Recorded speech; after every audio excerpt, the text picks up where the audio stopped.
Aber je näher sie im Zauberwald gekommen sind, desto weniger funkelt der Prinzessin Lilifee ihren Zauberstab. «Meine Zauberkraft lässt nach», denkt Lilifee besorgt.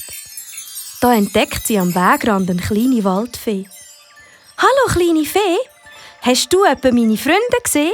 fragt Lilifee. «Ja, die sind heute im Morgengrauen ohne einen Gruß ganz schnell an mir vorbeimarschiert. Ich habe mich schon gewundert», antwortet die Waldfee. «Und in welche Richtung sind sie denn gelaufen?» fragt Lilifee. «Folg immer dem Pfad», sagt die Fee. Die Lilifee und die Rosalie reiten tiefer in den Zauberwald hinein. Schon bald sehen sie in der Ferne eine Lichtung. Wo sie näher gekommen sind, haben sie einen Klon und eine Katze auf einem Baumstumpf sitzen gesehen. Verwundert geht Prinzessin Lilifee auf die beiden zu. «Wer sind denn ihr?» fragen sie. «Miau, wir sind Artisten», sagt die Katze.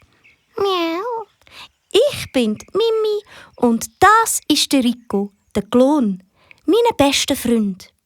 Miau, wir wollen von unserem Zirkus davonlaufen.